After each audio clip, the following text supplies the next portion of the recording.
மொத்தத்தில் வார் படம் பார்க்குற நம்மளுக்கு மிகப்பெரிய அக்கப்போர்.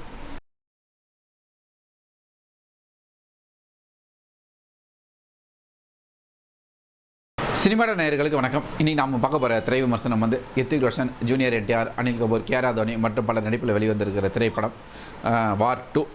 இந்த படத்துடைய கதை என்ன அப்படின்னு சொல்லிட்டு பார்த்தீங்கன்னா, ஹிருத்திக் ரோஷன் வந்து வார் படத்தில் வந்து ஒரு மிகப்பெரிய ஆப்ரேஷன் முடிச்சுட்டு இந்த பார்ட்டில் வந்து ஒரு கலி அப்படின்னு சொல்லிட்டு ஒரு லீடரை பேஸ் பண்ணி பல நாட்டுடைய கடத்தல் மன்னர்கள் வந்து ஒரு நெட்வொர்க்கை இது பண்ணி இந்தியாவில் பிரதமரை கொள்ளக்கூடிய அளவுக்கு பல பிஸ்னஸ்கள் செஞ்சுக்கிட்டு இருக்காங்க இந்தியாவுக்குள்ளே.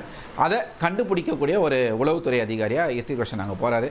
அந்த சூழலில் அவர் அங்கே இருக்கும்போது அவருடைய தன்னுடைய உளவுத்துறை அதிகாரியையே கொள்ள வேண்டிய சூழல் வருது.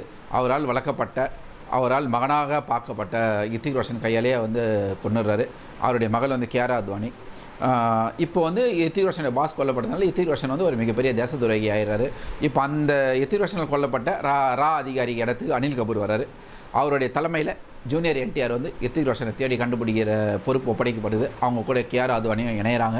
இவங்க ரெண்டு பேரும் சேர்ந்து ஹிருத்திக் ரோஷனை தேடி போகிறாங்க. அப்படி தேடி போய் அவங்கள கண்டுபிடிக்கிறாங்களா? அப்படி கண்டுபிடிக்கும் போது இவங்க ரெண்டு பேருக்கும், அதாவது நம்ம ஜூனியர் என்டிஆருக்கும் ஹிருத்திக் ரோஷனுக்கும், ஹிருத்திக் ரோஷன் ஏன் அந்த கொலை பண்ணாருன்னு ஜூனியர் என்டிஆருக்கு தெரிய வருது. ரெண்டு பேரும் சேர்ந்து அந்த தலைவனுங்களை பிடிக்க போகிறாங்கன்னு சொல்லிட்டு பார்த்தா அதுதான் நடக்கலை. அந்த இடத்துல ஹிருத்திக் ரோஷன் நம்ம ஜூனியர் என்டிஆர் வந்து வில்லனாக மாறுறாரு.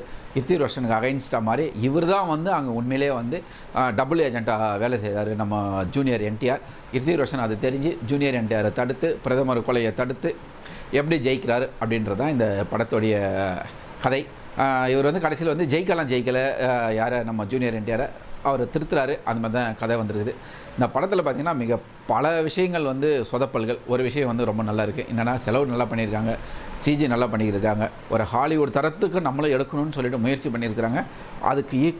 அதுக்கு கொஞ்சம் கூட குறைவில்லாமல் எடுத்துருக்குறாங்க. ஆனால் விஷுவலில் மட்டும்தான் அந்த பண்ணியிருக்காங்க, திரைக்கதையில் அதை பண்ணலை. திரைக்கதையில் பல காட்சிகள் வந்து நமக்கு வந்து ரொம்ப போர் அடிச்சுது. அதாவது ஹிருத்திக் ரோஷன் வந்து ஒரு ஃப்ளைட்டில் போகிறாரு, இன்னொரு ஃப்ளைட்டில் ஜூனியர் என்டிஆர் வராரு. ஹிருத்திக் ரோஷன் அந்த ஃப்ளைட்லேருந்து இந்த ஃப்ளைட்டுக்கு வந்து ஏதோ மேலேருந்து கயிறு கட்டி இறங்கி சர்க்கஸ் காட்டுற மாதிரி சரசரன்னு இறங்கி ஏறுறாங்க, போகிறாங்க, வராங்க. கார் எடுத்துகிட்டு போகிறாரு. பிரிட்ஜ் மேலேருந்து கீழே ஜம்ப் பண்ணி ட்ரெயின் மேலே கார் ஓட்டிகிட்டு போகிறாரு. அங்கேருந்து இறங்கி ட்ரெயினுக்குள்ளே வராரு. மறுபடியும் ட்ரெயின்லேருந்து ஆற்றுல குதிக்கிறாரு. என்னென்னமோ பண்ணுறாங்க. சண்டை காட்சிகள்லாம் நம்மளுக்கு போதுண்டா சாமி அப்படின்ற அளவுக்கு தான் ரொம்ப வார்த்துலேருந்து ஒரே வாராக தான் இருக்குது. ரெண்டு பேரும் ஜூனியர் என்டிஆரும் ஹிருத்திக் ரோஷனும் சண்டை போட்டுக்கிட்டே இருக்காங்க. படம் ஃபுல்லாக போட்டுகிட்டே இருக்காங்க. எதுக்கு சண்டை போடுறாங்கன்னே தெரியல. அதாவது ஒரு வில்லன் தெரிஞ்சு போச்சு, ஜூனியர் என்டிஆர் வந்து நெகட்டிவ் கேரக்டர் தெரிஞ்சு போச்சு. அதுக்காக இவ்வளோ சண்டையாக கதைக்குள்ளே வரணும்ல. கடைசியாக ஒரு வழியாக கதைக்குள்ளார வந்து இவங்க ரெண்டு பேரும் இதான் பண்ண போகிறாங்கன்னு பார்த்தா இவங்க ரெண்டு பேருக்கு ஒரு ஃப்ளாஷ்பேக் வச்சுருக்காங்க. சின்ன வயசில் ஹிருத்திக் ரோஷன் ஜூனியர் என்டிஆரும் ஃப்ரெண்டு. அவர் ஒரு இராணுவ அதிகாரி வந்து ஜெயிலிருந்து எடுத்து அவங்கள வந்து இது பண்ணுறாங்க, ஜூனியர் ஜெயிலிருந்து. அதில் ஹிருத்திக் ரோஷன் வந்து நல்ல வாரியராகவும் ஜூனியர் என்டிஆர் வந்து கெட்ட வாரியராகவும், அதாவது ரெண்டு பேருமே ஒரு சோல்ஜர் ஆப்போசிட் சைடில் மாறுறாங்க. இப்போது நம்ம ஹிருத்திக் ரோஷன் என்ன பண்ணுறாரு, கிளைமேக்ஸில் ஜூனியர் என்டிஆரை திருத்தி நம்ம ரெண்டு பேரும் சேர்ந்து இந்தியாவுக்காக போராடலாம், இந்தியா தான் நமக்கு ஃபஸ்ட் அப்படின்னு சொல்லிட்டு பண்ணுறாங்க. படம் ஃபுல்லாக இவங்க ரெண்டு பேர் மட்டுமே நிறைஞ்சிருக்காங்க வார் 2ல். கியாரா அத்வானி படத்தில் இருக்கிறியாமா அத்வானின்ற அளவுக்கு ஆகிடுச்சு. படத்தில் ஃபஸ்ட் ஹாஃபில் 2 சீனு, செகண்ட் ஹாஃபில் 2 சீனு, அப்புறம் போய் வாமா கியாரான்னு சொல்லிட்டு அமுச்சு விட்டாங்க. அதுக்கு மேலே கியாரா அத்வானிக்கு சீனில் நம்ம எதுவும் சொல்கிறதுக்கும் இல்லை.